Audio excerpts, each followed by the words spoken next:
त्यावेळी बैलामधनं श्रीगुरूची आवश्यकता काय? आपणच आपला उद्धार करून घेऊ शकत नाही काय? श्रीगुरूचं लक्षण, श्रीगुरूचं कर्तव्य, 2-4 मध्ये याचे सेवा. आणि श्रीगुरूची सेवा करणं म्हणजे काय करणं? पहिलं सांगितलं ते श्रीगुरूचं लक्षण काय. मग आपल्याला होऊन गेलं की क्षत्रिय ब्रह्मनिष्ठ. त्याचं कर्तव्य कोणतं आहे? निराकरण करून अद्वितीय ब्रह्माचं ज्ञान करून देणं आणि संसाराचं मिथ्यात्व प्रतिपादन. बरोबर आहे ना. त्याचं कर्तव्य आहे बघा. दुसरा प्रश्न, श्रीगुरूच्याच द्वारा वेदाचा विचार का करावा? स्वतःच्या बुद्धीने केला तर काय घडलं? त्याला ढगाव्यात बसवलं. समुद्रात पाणी आहे पण ते काय नाही, उपयोगाचं नाही. मग कोणतं पाणी उपयोगाचं आहे? ढगात आलं पाहिजे पाणी. ढगातही पाण्यात कुठून येत असते? मग वेदातलं ज्ञान गुरुजवळ कुठून येते? वेदातलं आहे. नंतर प्रश्न, दुसरा प्रश्न कोणता? नाही बा, स्वबुद्धीने विचार करायचा वेदाचा. तेव्हा रामानुज महात्मा वल्लभ यांनी गुरुच्या द्वारा काय केला? विचार केला. त्याला जीव ब्रह्मात्मक ज्ञान झालं नाही. मला जगताला सत्य मानून बसले, द्वैत सत्य मानून बसले, ते तर मुक्त झाले. काय झाले? मग मुक्त होण्याकरता जीव ब्रह्म ऐक्याची सिद्धी कशी करता? असं 2-3 प्रश्न आहे. मग तुम्हाला कोणता प्रश्न विचारायचा विचारा.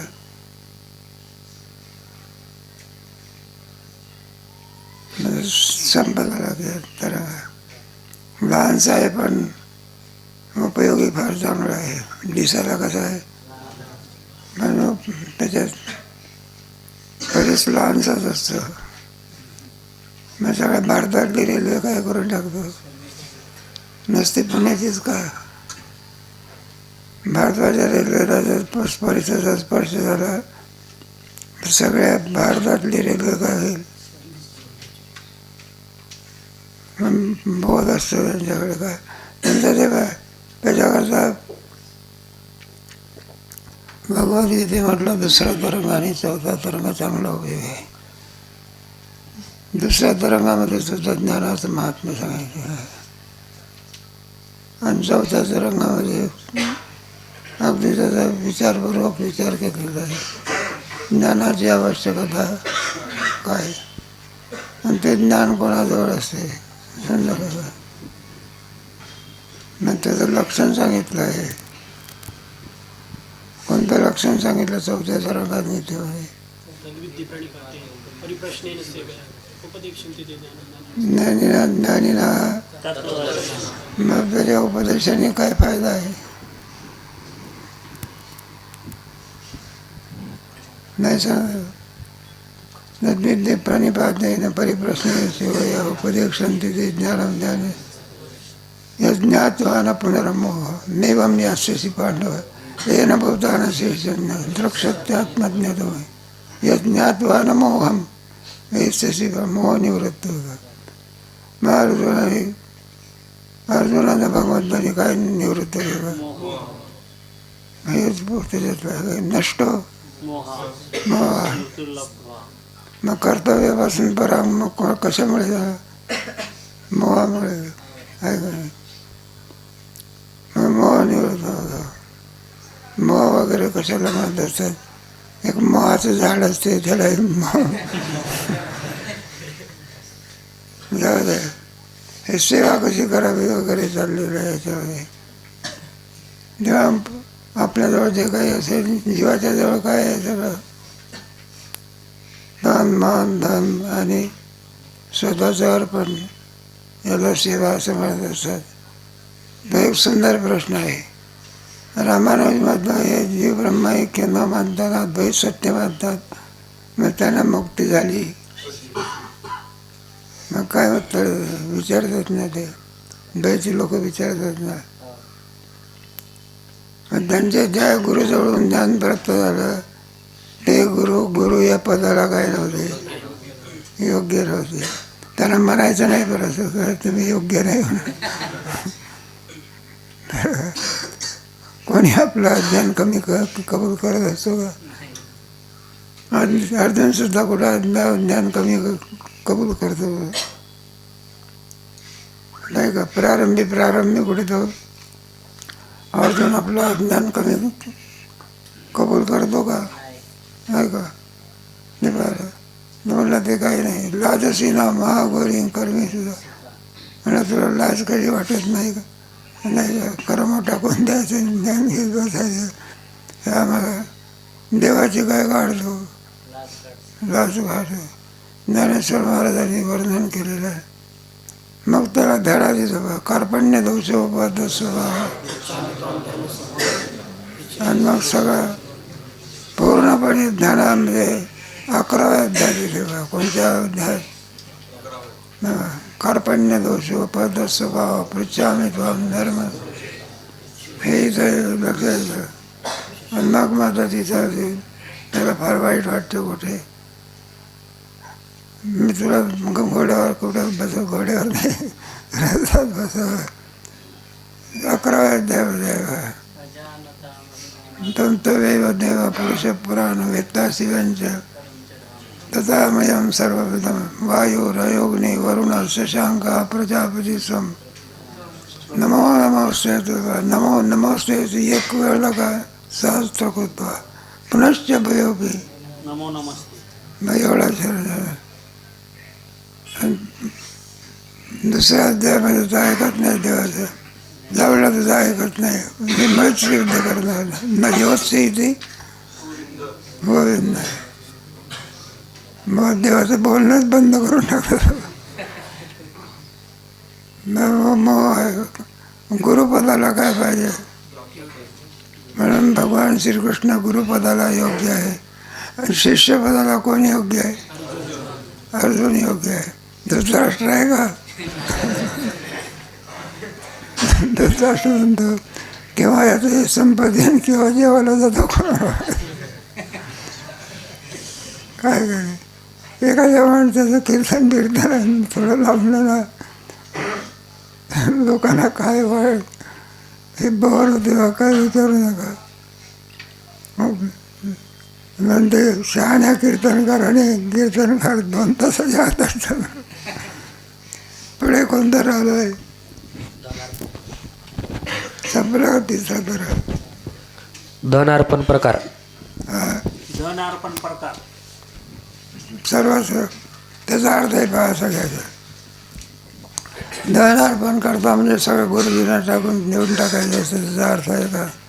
मग आपण भीक मागत पडायचं, सगळं कोणाला देऊन टाकायचं आणि आपण काय मागत बसायचं. चालला परिवार आपला घेऊन. धन अर्पण करणं म्हणजे आपली सत्ता काढणे. काय काढणे? आजपर्यंत आपली घर विकलं म्हणजे काय केलं? इथलं घर उचललं आणि त्याच्या घरी घेऊन गेलं का? आजपर्यंत सत्ता कोणाची होती? मालकाची. विकल्यानंतर घेणार आहे. मग धन अर्पण करणं म्हणजे आपली सत्ता काढून टाकायची आणि दुसऱ्याची सत्ता काय करायची, हेच महत्त्वाचं आहे. अच्छा. धन अर्पण प्रकार. धन म्हणजे केवळ पैसाच नव्हे तर बायको, मुले, घरदार, धान्य, जमीन जुमला, नोकर चाकर वगैरे या सर्वांस धन म्हणतात. त्या धनाचा सद्गुरू संन्यासी असल्यास त्याचे प्राप्तीकरिता त्याग करावा. धनाला आपण नाहीतरी काय 2 असत देण्याचे. एक श्रीगुरु आणि एक परमात्मा. परमात्म्याला सुद्धा काय करावं लागतं? सगळं अर्पण करावं लागत असतं. ब्रह्मार्पणं ब्रह्मवीर ब्रह्मार्पण ब्रह्मैव तेन गंतव्यम्. सर्वस्व कोणाला जायचं असतं. भक्तीमध्ये काय येतं? सर्वस्व अर्पण करणं, यालाच भक्ती म्हणतात. त्याला आत्मनिवेदन भक्ती म्हणतात. कोणती? आत्मनिवेदन भक्ती म्हणजे सर्व सुख आमचं कोण आहे? परमात्माच आहे. त्याला आत्मनिवेदन आहे. बळीने कोणती भक्ती केली? आत्मनिवेदन. मग परमात्म्याला अथवा गुरुला दोन आहे. मग त्याला आपल्याजवळ जे काही ऐश्वर असेल द्यायचं म्हणजे सत्ता आपली काढून टाकायची आणि तुमच्या सत्तेने सगळं चाललं. आम्ही जे काही करतो ते कोणाच्या सत्तेने? एरवी तरी आपण जे काही करतो कोणाची सत्ता आहे? ईश्वराची आहे. एक सरकारची सत्ता आहे. आता हे रोड चाललेला आहे. काय नाही बा, आम्हाला रोड जायचा आहे या रस्त्याने. सारे घरदार बिरदार काय करा उचलून घेऊन जातं. म्हणजे सत्ता कोणाची आहे? एखाद्या पोलिसनं जर हात दाखवला तर गाडी काय करावं लागते? आणि तुम्ही म्हणलं मी थांबवत नाही, पुढे जातो, 2 गुन्हे. जर गाडी थांबवली नाही म्हणून 1 गुन्हा. शिटी वाजवली तरी काय केलं? मग गाडी कोणी थांबवली? माणसाने थांबवली का सत्तेने थांबवली? सत्ता असते का? चोराला कोण धरत असते? माणूस धरते का सत्ता धरते? आणि शिक्षा कोण करते? तुम्ही आम्ही का? चोर तर दांडगा असतो. चोर गुन्हेगार तुमच्यासारखे तसे धुळीला लागतो. पण सरकारी सत्ता असते कोणते? ते काय नाही.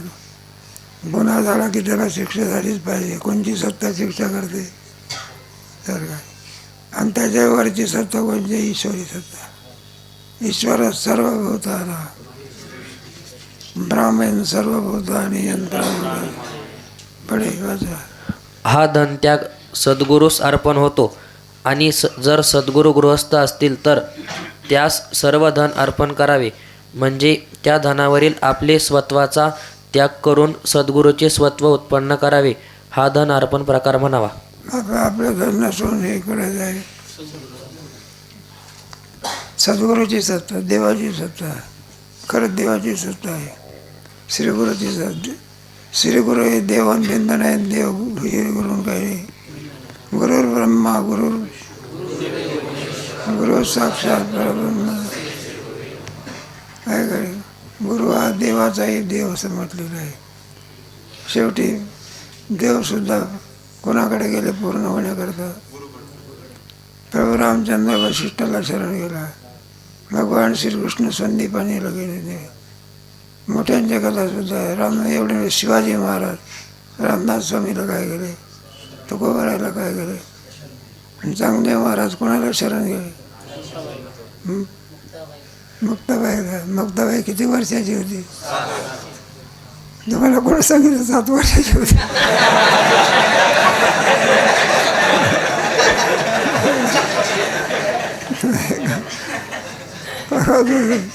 चरित्रात आहे.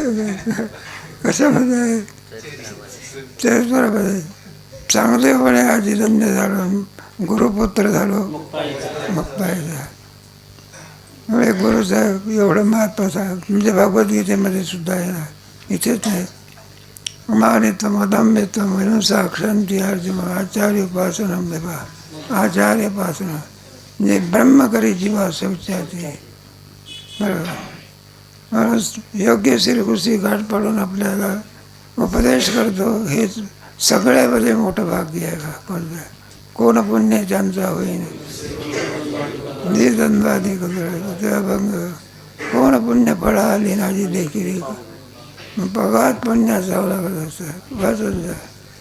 सद्गुरू सेवा कशी करावी हे सांगितले, पण सर्व धन गुरुस अर्पण केल्यानंतर साधकाने उपजीविका कशी करावी हे सांगितले नाही. ते सांगतो. साधकास जीवन उपाय.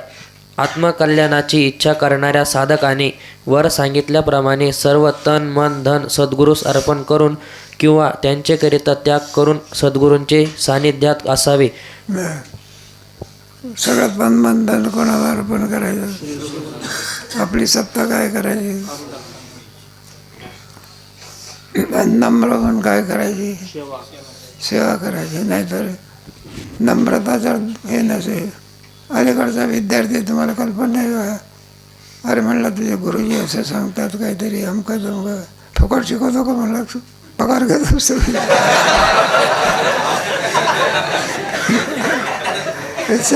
शालेय शिक्षणात सगळं काय इथपर्यंत मदत गेली आहे बघा. कशापर्यंत कॉपी करून लिहितो, काय लिहितो अंदाज. तो परीक्षक बघायला आला किंवा हे करायला आला, हे काय तो उर्मटसारखा बोलतो. काय बोलतो, जा म्हणला केली कॉपी, जे तुझ्याकडून होईल ते करून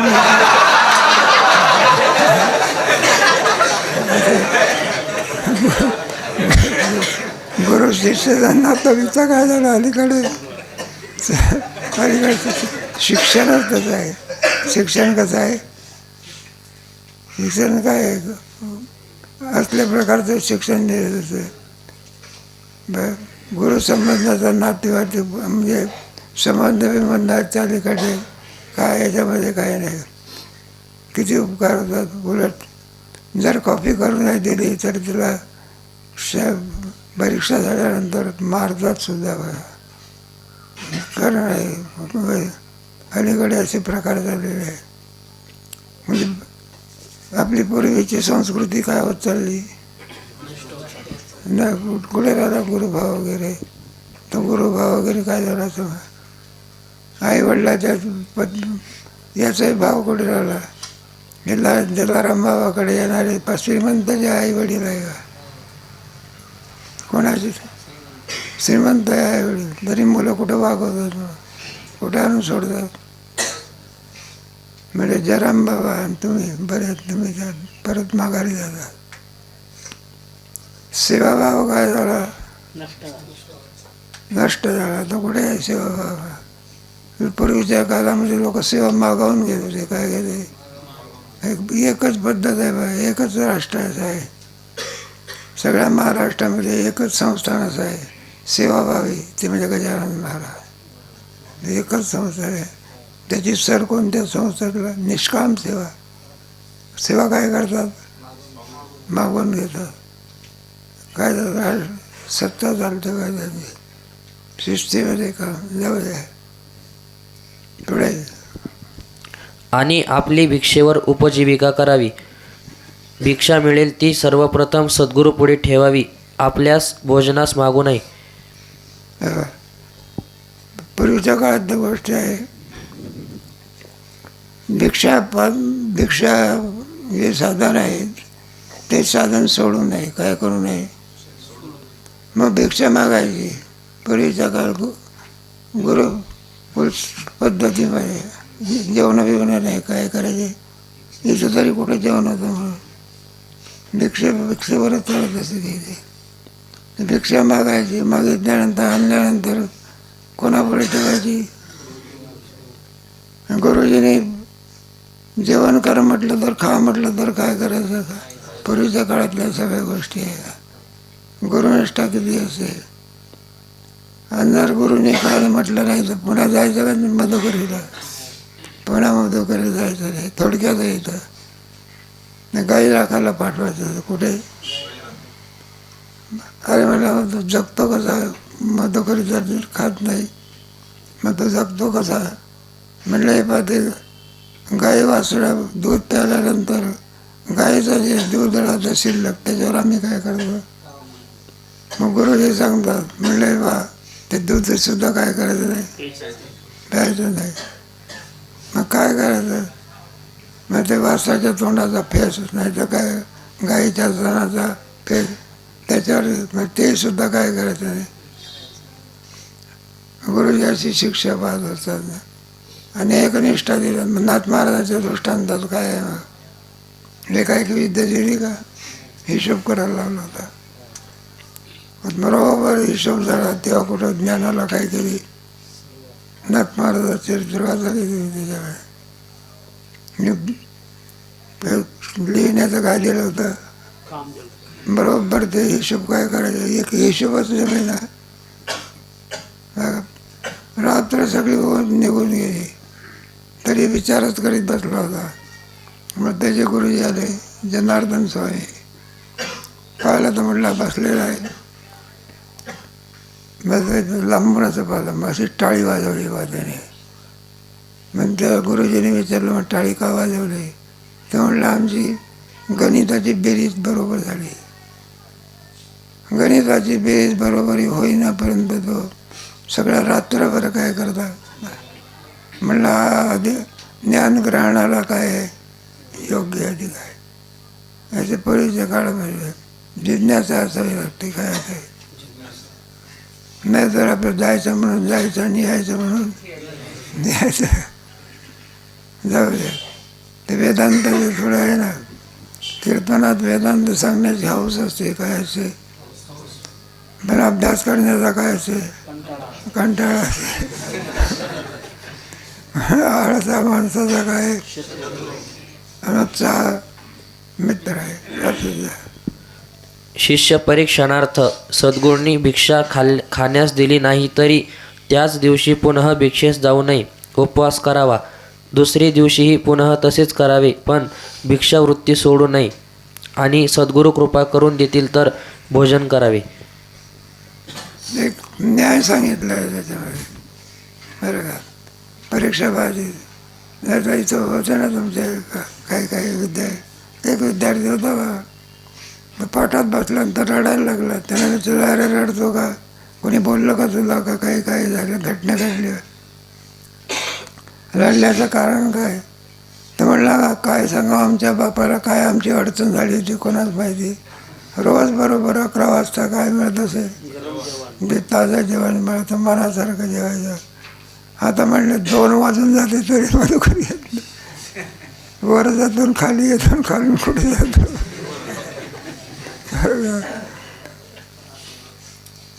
मग कशा करता तितिक्षा नावाचा तुम्हाला काय समाधी षटकामध्ये काय काय काय दुःख वाचून तळमळ याला काय म्हणायचं तितिक्षा. मग कोणताही साध्य प्राप्त करून घ्यायचं असेल, ज्ञानेश्वरी पाठ करायची आहे, काही गाथा पाठ करायची आहे, गीता पाठ करायची आहे, किंवा नाही का भजनी मालिका पाठ करायची आहे. सगळ्या सुविधा राहते का सगळ्या अडचणी. जिथं पाठ करावं तिच्या शेजारीच मंगल कार्यालय असते.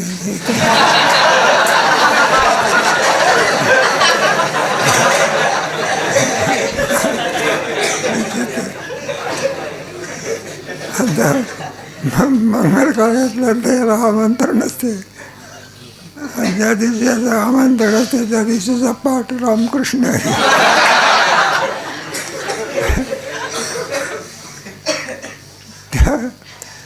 ते पोरं मेहनत करतात ना, गीता ज्ञानेश्वरी भागवत पाठ करणं, गाथा पाठ करणं, 3-3 वर्ष 4-4 वर्ष काय करावं लागते, मेहनत करावी लागते पुढे. असे शास्त्रकारांनी शिष्यास नियम सांगितले आहेत खरे, पण श्री सद्गुरूही फार दयाळू असतात. आईबापापेक्षाही ते शिष्याची फार काळजी घेतात. बाबा म्हणजे नियम आहे ना, ते नियम साधा का नाही येत. मग एवढं सहन कशा करता करायचं, विद्या प्राप्त करायचं, काय प्राप्त करून घ्यायचं. मग त्या विद्येमध्ये विद्या विनय न शोभत आहे, आणि विद्येमुळेच माणसाला प्रतिष्ठा प्राप्त आहे. एखाद्या माणसाला विचारलं, म्हटलं का हो तुमचा पगार किती आणि त्याचा पगार किती? म्हटलं त्याचा पगार 5 लाख रुपये पगार आहे, आणि तो काही नाही येतो म्हणाला, नुसतं पाहतो आणि निघून जातो. आणि आम्ही दिवसभर काय करतो, काम करतो, तरी आमचा पगार किती 5,000 आणि त्याचा किती आहे काय. मग इतका फरक का? त्याच्या ठिकाणी ज्ञान आहे. काय पगार जो आहे तो देहावर अवलंबून आहे का ज्ञानावर अवलंबून आहे. एखाद्यातला तुला कलेक्टरचा फॉर्म भरला आणि तुला सांगितलं कर की या फॉर्मवर दे सही, तर म्हटलं घ्या अंगठा, मग तो कलेक्टर होतो का? एखादा कारखाना जर बंद पडला तर कोण नीट करतो? त्याच्यातला कारागीर नीट करतो, कामगार काय झाडझूड करत असतो. मग विद्येमुळे शोभायचं. ज्ञानेश्वर महाराज सर्व याचे गुरु का झाले? विद्या किती आहे. ज्ञानियाचा राजा आहे. नमो ज्ञानेश्वरा. वय किती आहे? लहान आणि गुरु कोणाचे आहे? वयावर काय अवलंबन आहे? ते पोरग असते नाही तो आता दिसत नाही कुठं. सगळी ज्ञानेश्वरी बाप्पा नाही का ज्ञान गाथा सुद्धा काय. आणि पुन्हा शाळेत जाऊन बघा कुठे नाही का घ्यावं लागत होतं ज्ञानेश्वरी. बरं आहे आपलं ज्ञानेश्वरीचे वाचक झाले. जोग महाराजांच्या संस्थेमध्ये ज्ञानेश्वरी पाठाचा काय ठेवता कोर्स ठेवला. आणि आसपासचे लोक जे आहे ना ज्ञानेश्वरी पाठ करणारे सगळ्या सोयी उपलब्ध करून पुढे संसार करणार आहे काही काळजी करण्यात जे जे ज्ञानेश्वरी गाथा पाठ करते त्यांच्याकरता एक स्वतंत्र इमारत. आणि त्यांच्या जेवणाची काय दुसरीकडे जायचं काय नको अशी योजना पुढे राबवायची. काळजी करू नका. पाठ करणाऱ्या विद्यार्थ्याला सुद्धा कुठं जाण्याचं काही नाही कामच नाही. तिथं जेवण्याची सोय तिथं त्याची याची सगळी बरं आहे. पुढे संसारी पुरुषास अशा प्रकारची सद्गुरू सेवा घडणे फार कठीण. विवेकसहित वैराग्य संपन्न त्यागी पुरुषासच ती घडणे संभवनीय आहे. संपलं का? संपलं का म्हटलं? हो. तिसरा तरक संपला का? एक राहिला. एक सद्गुरूस विनंती करण्याचा त्याचा विचार कधी करू.